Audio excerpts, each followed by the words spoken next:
সুপ্রিয় দর্শক, আসসালামু আলাইকুম। জীবন গল্প আপনাদেরকে স্বাগতম। প্রতিটি মানুষের জীবনে গল্প থাকে, তার ধারাবাহিকতায় আজকে ক্যামেরার সামনে বসে আছে এক ফুটফুটে আপু। তার জীবনের গল্প আমরা শুনবো এবং আপনাদেরকে শোনাবো। তো কথা না বেরিয়ে সরাসরি আপুর কাছে চলে যাচ্ছি। আপু, আসসালামু আলাইকুম। ওয়ালাইকুম আসসালাম। আপু কেমন আছেন? আলহামদুলিল্লাহ, ভালো। আপনি? আলহামদুলিল্লাহ আপু ভালো আছি। আপু, আপনার নাম কি? আমার নাম ইপ্তি। ইপ্তি? আপু একটু জোরে বলবেন, কারণ আমি কানে কম শুনি তো। আমার নাম হচ্ছে ইপ্তি। ইপ্তি। আপু, হোম ডিস্ট্রিক্ট কোথায়? যশোর। যশোর। এজ কত বর্তমান আপনার?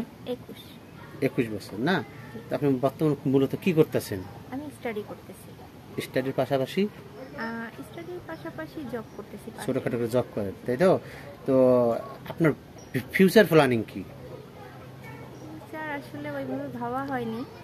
প্রথমত হচ্ছে স্টাডি কমপ্লিট করব, তারপর হচ্ছে ফ্যামিলি দেখে শুনে যদি বিয়ে দেয় তো ফ্যামিলির মতামতে আর কি। আমার আসলে ওরকম কোনো ফিউচার প্ল্যান নাই। ফিউচার প্ল্যান নাই, কারণ ফ্যামিলি যদি বিয়ে হয়ে করে দেয়, দেখাশোনা করে, তাহলে আপনি করবেন, তাই না?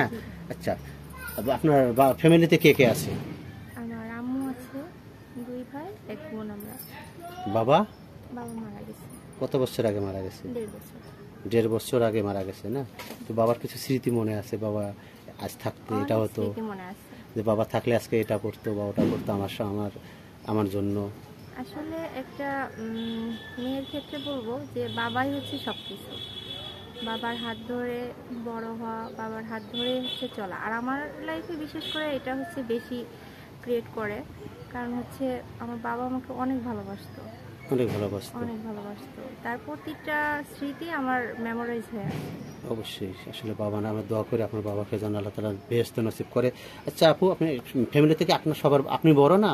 না না, আমার 2টা ভাইয়া বড়, আমি সবার ছোট। আপনি সবার ছোট, তাই তো? তো যাই হোক, আপনি এই আমার এখানে এসেছেন জীবন গল্প বলার জন্য। মনে ভালো একটা ছেলে আপনি। তো যাই হোক, স্টাডি করতেছেন। তো আপনি এখনো সিঙ্গেল না মিঙ্গেল হয়ে গেছেন? আমি সিঙ্গেল। সিঙ্গেল? কেন, মাশাআল্লাহ, আপনি দেখতে শুনতে অনেক চমৎকার। এখনো পর্যন্ত ওভাবে জড়ান নেই কেন? অ্যাকচুয়ালি প্রথমত হচ্ছে আমার ফ্রি লাইফ পছন্দ। মানে আমি সবসময় ডিজার্ভ করি যে আমি স্বাধীনভাবে চলবো। আর হচ্ছে পড়াশোনা করি, তো পড়াশোনার প্রতি হচ্ছে আমার অ্যাটেনশনটা বেশি। আসলে আপনি চাচ্ছেন আপনার ফিউচার প্ল্যানিংটা একটা শেষ করে তারপর ওদিকে যাব, তাই না? তারপর স্বপ্ন কিরকম আপনার লাইফ পার্টনার চাচ্ছেন? একটা ছেলে, তার বাহ্যিক সৌন্দর্য? আমার খুব বেশি বড় স্বপ্ন নেই, শুধু এইটুকু স্বপ্ন যে আমার হাজবেন্ড আমাকে অনেক কেয়ারিং করবে, আমাকে রেসপেক্ট করবে, আর মিডিয়াম ভাবে জীবনযাপন করতে পারলে আমি হ্যাপি। তো যাই হোক, আপনার বয়স বলছেন 21, তাই না? কতটুকু সিনিয়র চাচ্ছেন আপনি? সিনিয়র জুনিয়র আসলে ডাজেন্ট ম্যাটার আমার কাছে, কারণ মানুষের মনটা হচ্ছে ইম্পর্টেন্ট বেশি। মনের সাথে যদি খাপ না খাওয়ানো যায়, ওখানে সিনিয়র জুনিয়রের কোনো ভ্যালু নাই। অবশ্যই। তারপরও আছে যে নিজের সাথে একটা সামঞ্জস্য রেখে চলাটা।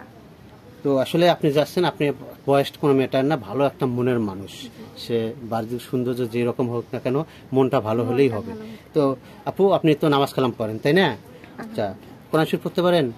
আচ্ছা, কোনো ভাই যদি আপনাকে এক্সাম্পল বলছি, কোনো ভাই বলে যে আমি ভালো লাগছে বা বিয়ে করবে, যে হোক, আমাদের মাধ্যমে হোক বা আপনার ফ্যামিলির মাধ্যমে হোক, বিয়ে তো করতেই হবে, তাই না?